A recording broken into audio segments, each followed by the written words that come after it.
കാസർഗോഡ് മഞ്ചേശ്വരത്ത് 18-കാരിയെ പിതാവ് വെട്ടിക്കൊലപ്പെടുത്തി. കുഞ്ചത്തൂർ തൂമിനാട് സ്വദേശി ജുമൈലയാണ് മരിച്ചത്. പ്രതി ഉമ്മർ കസ്റ്റഡിയിലുണ്ട്. സാരംഗി ചേരുന്നുണ്ട്. സാരംഗി, ക്രൂരകൃത്യത്തിന് പ്രേരിപ്പിച്ചതിന്റെ കാരണം എന്തെന്നാണ് പോലീസ് പറയുന്നത്? എപ്പോഴായിരുന്നു സംഭവം? പ്രതിയെ കസ്റ്റഡിയിൽ ചോദ്യം ചെയ്യുകയാണോ? അഞ്ചരയോട് കൂടിയാണ് ഈ അതിക്രൂരമായ സംഭവം ഉണ്ടാവുന്നത്.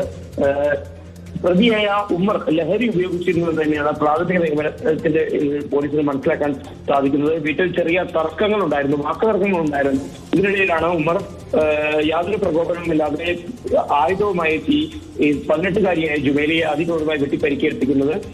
പിന്നീട് ആശുപത്രിയിൽ എത്തിച്ചെങ്കിലും അതീവ ഗുരുതരമായി പരിക്കേറ്റ ജുമൈലയെ ആശുപത്രിയിൽ എത്തിച്ചെങ്കിലും ജീവൻ രക്ഷിക്കാനായില്ല. അതോടൊപ്പം തന്നെ ഈ അക്രമം ചെറുത്തു നിൽക്കാൻ ശ്രമിച്ച ജുമൈലയുടെ ബന്ധു കൂടിയായ ജുമൈലയുടെയും ഉമ്മറുടെയും ബന്ധു കൂടിയായ ഷെയ്ഖ് എന്ന യുവാവിനും ഈ രീതിയിൽ തന്നെ പരിക്കേറ്റിട്ടുണ്ട്. ഇയാളെ മംഗളൂരുവിന്റെ സ്വകാര്യ ആശുപത്രിയിൽ ചികിത്സയിൽ പ്രവേശിപ്പിച്ചിരിക്കുകയാണ്. ഇപ്പോൾ ജുമൈലയുടെ മൃതദേഹം കാസർഗോഡ് ജനറൽ ആശുപത്രിയിൽ സൂക്ഷിച്ചിരിക്കുകയാണ്. ഇൻക്വസ്റ്റ് നടപടികൾ പൂർത്തിയാക്കിയ ശേഷം അല്പസമയത്താണ് അതിന്റെ പോസ്റ്റ്മോർട്ടം നടപടികൾ ആരംഭിക്കുന്നതിനാണ് നമുക്ക് ഏറ്റവും ഒടുവിൽ ആശുപത്രിയിൽ നിന്ന് ലഭിക്കുന്ന വിവരം. അതോടൊപ്പം തന്നെ ഉമ്മറിനെ ഇപ്പോൾ കസ്റ്റഡിയിലെടുത്ത് പോലീസ് വിശദമായ ചോദ്യം ചെയ്തുകൊണ്ടിരിക്കുകയാണ്.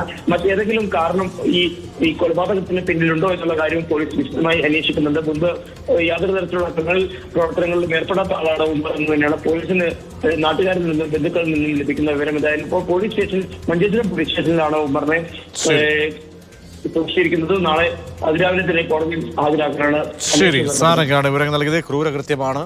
പിതാവാണ് മകളെ വെട്ടിക്കൊലപ്പെടുത്തിയത്.